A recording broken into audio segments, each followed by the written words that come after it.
Hello అండి, నేను మీ doctor Kareddy Sridhar Reddy. నేను general laparoscopic and laser surgery treatment range హాస్పిటల్లో ఉంటాను. డాక్టర్ వినయ్ నాతో పాటు ఉన్నారు. Is also a general surgeon and laparoscopic surgeon and is expert in laser surgeries, especially piles కానీ, ఫిస్టులాస్ కానీ అండ్ వారికోస్ వెయిన్స్ కానీ ఈజ్ ఎ స్పెషలిస్ట్. అయితే ఈ వీడియో చూసేవాళ్ళు చాలా ఇంపార్టెంట్ ఈ వీడియో, ఎందుకంటే మీలో ఎవరైతే ఎక్కువసేపు ఒకటే చోట కూర్చొని జాబ్ చేసేవాళ్ళు, లైక్ ఐటీ ఎంప్లాయీస్ కావచ్చు, లేకపోతే డ్రైవర్స్ కావచ్చు, లేకపోతే బ్యాంక్ ఎంప్లాయీస్ కావచ్చు, ఈవెన్ డాక్టర్స్ ఆల్సో, అండ్ ఎవరైనా కనుక ఎక్కువ టైం కూర్చొని జాబ్ చేసేవాళ్ళు ఒకటి. రెండోది ఇంపార్టెంట్, డైలీ మందు తీసుకోవడము, లేకపోతే డైలీ బయట ఫుడ్ తినడము. అండ్ మెయిన్గా స్టూడెంట్స్ చాలామంది ఏంటంటే ఈ పీజీ హాస్టల్లో ఫుడ్ బాగాలేదని చెప్పి ఎక్కువ ఫుడ్ బయట తింటూ ఉంటారు. అంటే ఇంట్లో ఫుడ్ కాకుండా ఎక్కువ మటుకు బయట ఫుడ్ తినడానికి ఇష్టపడే వాళ్ళు ఎవరైతే ఉన్నారో అట్లాంటి వాళ్ళు. అండ్ మూడవ ఇంపార్టెంట్ థింగ్ ఏంటంటే ఆల్కహాల్, మందు, డైలీ మందు కానీ లేకుంటే అకేషనల్గా కానీ మందు తీసుకునే వాళ్ళు. అండ్ ఎక్కువ బయట ఎండలో వర్క్ చేసేవాళ్ళు, అంటే డీహైడ్రేషన్లో వర్క్ చేసేవాళ్ళు కావచ్చు, లేకపోతే ప్రెగ్నెంట్ లేడీస్ కానీ, ఇట్లాంటి వాళ్ళకు వచ్చే కామన్ డిజీజ్ ఏదైతే ఉందో, చెప్పుకోలేని బాధ ఏదైతే ఉందో, చెప్పుకుంటే ఎక్కడ సర్జరీ చేస్తారో లేకుంటే సర్జరీ చేస్తే నేను ఎక్కడ ఇంట్లోనే ఉండిపోవాలో అని అనుకునే వాళ్ళు ఖచ్చితంగా తప్పకుండా ఈ వీడియో చూడండి. ఎందుకంటే పైల్స్ గురించి నాకు మీకు ఐడియా వచ్చేసింటుంది నేను చెప్పే డిజీజ్ ఏందనేది.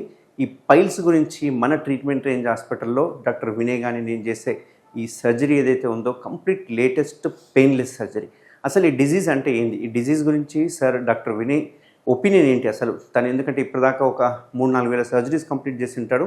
సో తన ఒపీనియన్ ఏంటి తెలుసుకుందాం. ఎందుకంటే ఒక్కొక్క డాక్టర్ ఒపీనియన్ ఒకలాగా ఉంటుంది. నా ఒపీనియన్ మీరు చాలా వీడియోస్లో చూసింటారు. సో ఇవాళ డాక్టర్ వినయ్ని రిక్వెస్ట్ చేసి తీసుకొచ్చాను.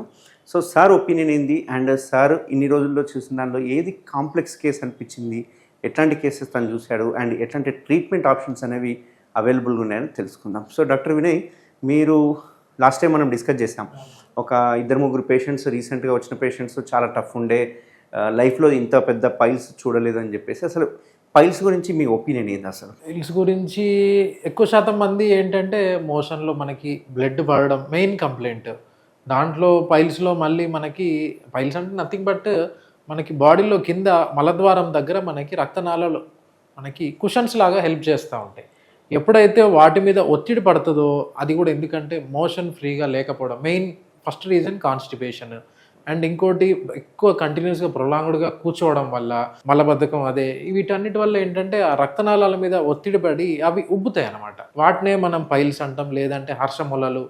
దాంట్లో కూడా మనకి స్టేజెస్ ఉంటాయి, మనకి గ్రేడ్ 1, 2, 3, 4. మనం ఏంటంటే గ్రేడ్ 1లో ఎక్కువ శాతం మనకి బయటికి ఎటువంటి మాంసంలాగా లేకపోతే మ్యూకస్ ప్రొలాబ్స్ ఆ టైప్లో ఏమీ ఉండదు. కొంతమందిలో ఎక్కువ శాతం ఏంటంటే గ్రేడ్ 1లో మనకి ఉట్టి బ్లీడింగ్ ఉంటుంది. అండ్ గ్రేడ్ 2కి తీసుకుంటే ఏంటంటే మనకి మోషన్ వెళ్ళినప్పుడు ఏదో బయటికి వచ్చి మళ్ళీ లోపలికి పోయినట్టు ఉంటుంది గ్రేడ్ 2లో. నెక్స్ట్ గ్రేడ్ 3లో ఏమవుద్దంటే మనకి బయటికి వస్తూ ఉంటాయి పైల్స్ అనేవి.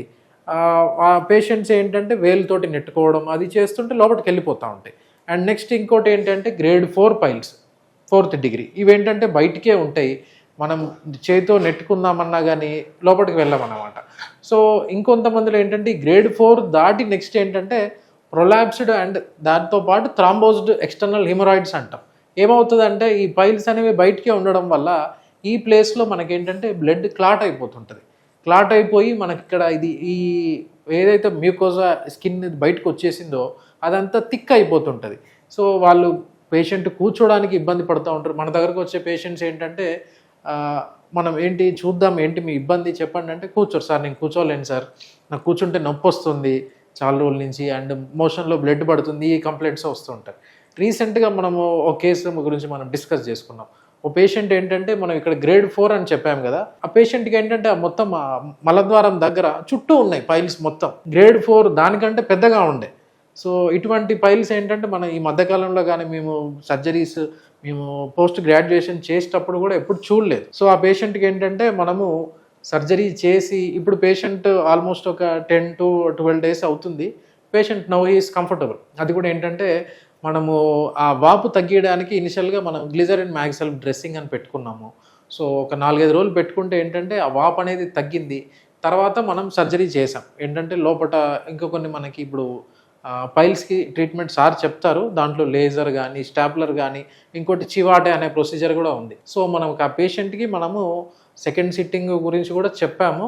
సో కాకపోతే ఏంటంటే గ్రేడ్ 4 ఉన్నాయి కాస్త ఇప్పుడు గ్రేడ్ 2 గ్రేడ్ 1కి వచ్చేసాయి ఆల్మోస్ట్ ఒక 15 డేస్లో. మనము ఇంకొక 1 మంత్ లేదంటే ఇంకో 1.5 మంత్ చూసి మళ్ళీ అవసరమైతే ఇంకో సర్జరీలో మొత్తం అతనుకున్న ప్రాబ్లం మొత్తం మనం క్లియర్ చేస్తాం. సో నాకు తెలిసి ఒకవేళ ఈ క్లాసిఫికేషన్ చేసిన డాక్టర్స్ కనుక మన పాతకాలం డాక్టర్స్ కనుక ఇప్పుడు నేను చెప్పిన పేషెంట్ని చూసుకుంటే ఖచ్చితంగా గ్రేడ్ 5 అనేది కూడా క్లాసిఫికేషన్ చెప్పేవారు. ఎందుకంటే గ్రేడ్ 4కి మించి అవి చాలా ఉబ్బుగా ఉన్నాయి.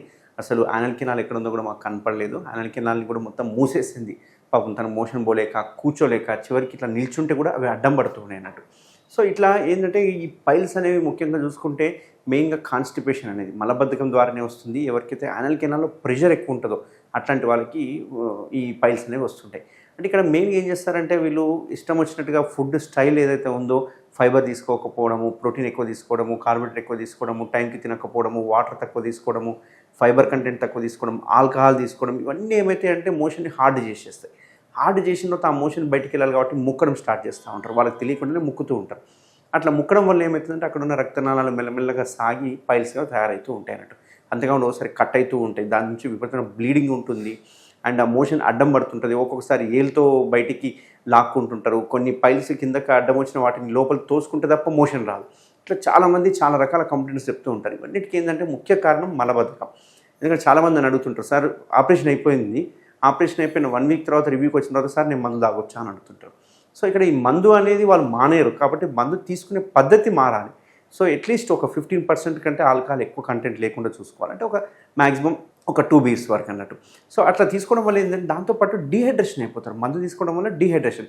ఈ మందు ఏదో మన కాన్స్టిపేషన్ తీసుకురాదు. మందు అనేది డీహైడ్రేషన్ చేయడం వల్ల సరైన టైంకి వాటర్ తీసుకోకపోతే మనం తాగిన మందు కానీ అదంతా డైరోసిస్ అంటాం, అంటే యూరిన్లో వెళ్ళిపోతుంటుంది. సో విపరీతంగా యూరిన్ వచ్చే వరకు మనకు డీహైడ్రేషన్ అయిపోగానే ఆ మోషన్ అంతా హార్డ్ అయిపోతూ ఉంటుంది.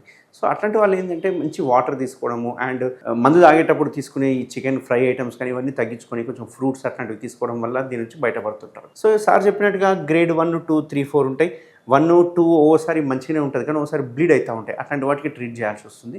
ఒకవేళ అట్లాంటి ఏం లేదు అనుకుంటే ట్రీట్ చేయాల్సిన అవసరం లేదు. కొంచెం సిడ్జ్ బాత్ అని కొన్ని లైఫ్ స్టైల్ చేంజెస్ ఇట్లాంటివి చేసుకుంటే సరిపోతుంది. బట్ సార్ అన్నట్టుగా 3, 4 మాత్రం మస్ట్ అన్నట్టు ట్రీట్మెంట్ కంపల్సరీ తీసుకోవాలి. ఎందుకు తీసుకోవాలంటే 3, 4 అనేది అవంతకవి ష్రింక్ కావు. అవి బ్లీడ్ అవుతూ ఉంటాయి, మోషన్ అడ్డం పడుతూ ఉంటాయి, అవి బయటికి వచ్చి కూర్చోడానికి రాదు. ఒక్కోసారి ఆ రాపిడికి లోనయ్యి పగిలిపోయి బ్లీడ్ అవ్వడం అనేది జరుగుతూ ఉంటుంది. ఇట్లాంటి వాటికి కంపల్సరీ ట్రీట్మెంట్ తీసుకోవాల్సి వస్తుంది.